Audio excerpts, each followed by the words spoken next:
हैं तो आगे बताते हैं।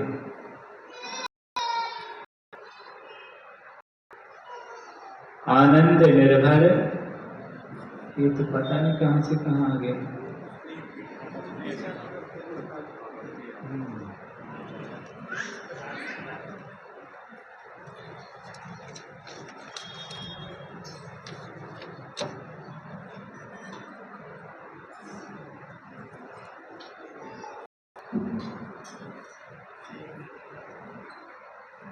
तो इस प्रकार से उसने कहा कि शुद्ध प्राप्त हुए आगमन कुल और उज्ज्वल धिया शुद्ध बुद्धि से, माने बुद्धि में किसी भी प्रकार का विकार नहीं है, निर्मल पवित्र भावों के साथ मैं इस विषय को प्रारंभ करता हूँ। प्रारंभ करने से पहले यहाँ पर वह पीठ श्रीकार लेखन करो, यह श्रीकार लेखन करता है तो उसके विषय में बताते हैं।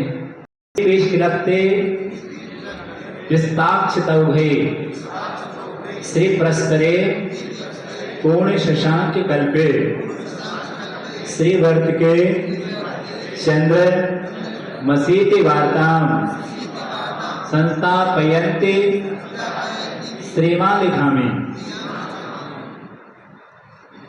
तो क्या करे, उसकी विधि क्या है तो ये बता रहे हैं। इस विधि में आया है तो वह सबसे पहले श्री पीठ कृप्ते भगवान को विराजमान करने के लिए किसकी स्थापना करता है? श्री पीठ चौका जो होता है उसके लिए सबसे पहले क्या करे, विराजमान करे कि जिस पर उसे श्री जी को क्या रखना, विराजमान करना है। इस प्रकार से विशद विस्ताक्ष तौघे श्री पीठ कृप्ते विस्ताक्ष तौघे श्री प्रस्तरे पूर्ण शशांक कल्पे श्रीवर्त के चंद्रमसीति वार्ताम संस्थापयन्ते श्रीमान लिखामी।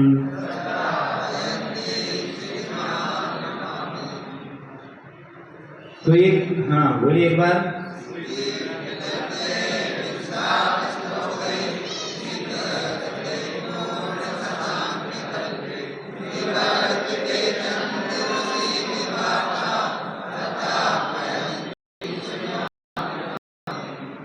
तो यहाँ पर कह रहे हैं कि श्री पाठ, श्री माने सुशोभायमान है, सुशोभित है, बहुत अच्छी है। जो पीठ यहाँ पर रखी जाएगी वो पीठ बहुत सुंदर होगी, चांदी सोने आदि की जैसी उसकी अनुकूलता हो।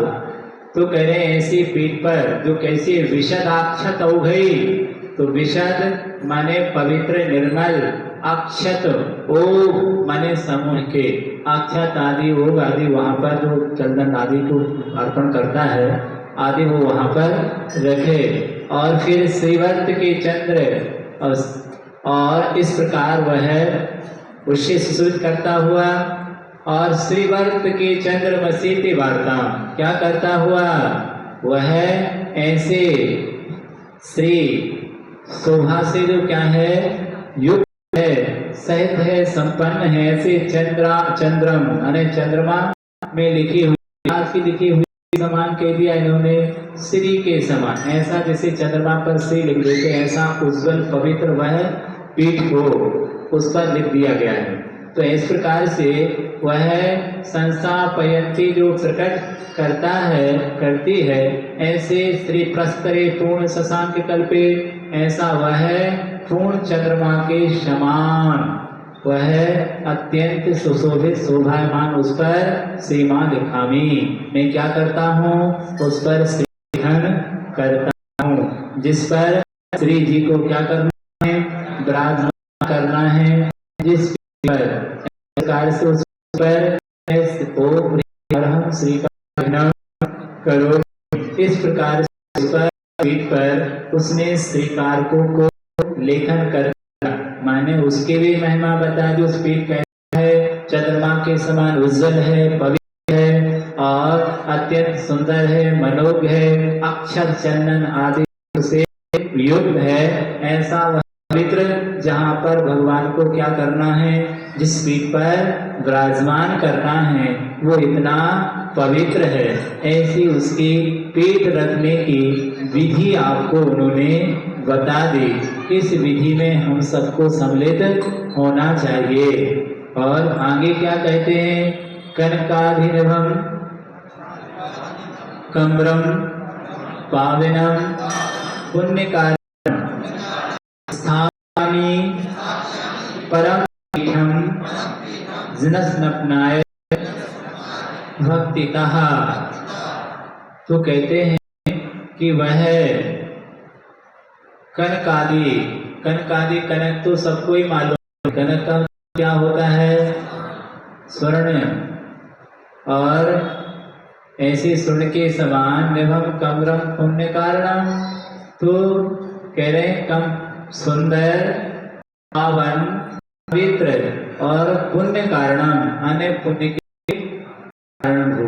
ऐसे क्या उत्कृष्ट, क्या वह सिंहासन पर मैं भक्तः, किसके साथ भगवान को विराजमान कर रहा हूँ, भक्ति के साथ में मैं किसके लिए विराजमान कर रहा हूँ। रीजन बता रहे हैं, मैंने आपको वेदी से इस पीठ पर विराजमान करने का हेतु क्या है, रीजन क्या है, मैं आपको यहाँ क्यों बिठाना चाह रहा हूँ। तो कह रहा है ऐसी स्वर्णमयी यह बढ़िया जो पीठ है यह अत्यंत सुंदर है, मनोज्ञ है, पुण्य का कारणभूत। ऐसे उत्कृष्ट यह जो पीठ है, सिंहासन है, इस पर मैं आपको क्या करना चाहता हूँ, भक्तितः, भक्ति विनय के साथ आपको मैं अभिषेक के लिए स्थापयामि, क्या करना चाह रहा हूँ, अभिषेक के लिए आपको इस पर विराजमान कर रहा हूँ। बड़े विनय के साथ, बड़ी भक्ति के साथ वह भगवान के लिए उस वेदी से उठाकर अपने सिर पर क्या रखो, तुमांग में ऊपर रख करके बड़े भक्ति भाव के साथ में क्या करे, उस वेदी पर, उस पीठिका पर, उस सिंहासन पर भगवान को क्या करता है, विराजमान करता है। इतना बड़ा अपने आप के लिए बहुत बड़ा सौभाग्यशाली होता है कि भगवान आज तो मेरा जीवन क्या हो गया, हो गया कि आज मुझे इतना बड़ा सौभाग्य मिल गया है, इस पूजन की विधि में क्या होने का, सम्मिलित होने का सौभाग्य मिल गया है। ऐसा नहीं बीच में ही आए और बीच में ही क्या हो गए, चले गए। तो विधि पूर्वक कार्य नहीं करोगे तो पुण्य का संचय नहीं होगा।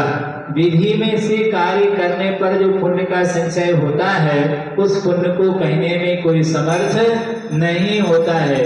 बीच में आए हो, बीच में चले जा रहे हो, बीच का ही पुण्य लगेगा, 100% पुण्य नहीं लगेगा। 100% पुण्य उसी को लगेगा जिसने विधि पूर्वक क्या किया है, कार्य किया है। महाराज की विधि क्या है आहार दान देने की, नवदा भक्ति से लेकर के आज तक यदि वो रहता है तो पूरी नवदा भक्ति पूर्वक उसने आहार दान दिया, उसकी विधि है। बीच में गया, एक बादाम दे दी और बाहर चला गया, ये आहार दान की कोई विधि नहीं है। विधि द्रव्य पात्र तद विशेषः, आचार्य उमाचंद स्वामी तत्वार सूत्र में लिख रहे हैं, विधि पूर्वक दिए गए दान में विशेषता होती है। विधि पूर्वक दर्शन करने में विशेषता होगी, विधि पूर्वक मंदिर जाने में विशेषता होगी, विधि पूर्वक करने में विशेषता होगी, विधि पूर्वक अभिषेक करने में विशेषता होगी। विधि पूर्वक कुछ नहीं करोगे तो कुछ नहीं होगा। योगा करते हैं लोग, यदि विधि पूर्वक योगा नहीं करोगे तो लाभ मिलेगा, कुछ नहीं मिलेगा। घुमाते रहना हाथ, रोज वाला घुमाना, कुछ नहीं होगा। यदि उसकी विधि पूर्वक नहीं करोगे, जो उसकी विधि है, श्वास छोड़ना है, फिर लेना, फिर रेस्ट करना, फिर हाथ ले जाइए, जो भी उसकी विधि है, जो विधि बताई है कि ऐसे करना, तो ही आपको लाभ होगा। बिना विधि के करोगे दिन भर घुमाते रहना, कुछ नहीं होगा। वो कहेंगे इसकी विधि का थी, बिना विधि के काम नहीं होता। दवा खाना है तो डॉक्टर विधि बताएगा, दवाई खाने की विधि ये है, ऐसे ऐसे खाना, ऐसे ऐसे खाना। तुम कहो कि अरे खाना ही तो एक ही बार खा लो ना, 10 बार की 10 दिन की डोज एक दिन में ही खा लो। होता क्या है, खाना ही तो है। क्या वो दवा काम कर जाएगी? क्योंकि वो दवा काम नहीं कर सकते, क्योंकि उसकी विधि जो थी उसके अनुपात में तुमने कार्य नहीं किया। तो ये विधि है जो आपको वो बता रहे हैं, विधि के साथ मत खेलो, हम तो कर लेंगे। करने से क्या होगा? भगवान तो गीले हो जाएंगे, अभिषेक हो जाएगा, पर कर्म नहीं कटेंगे।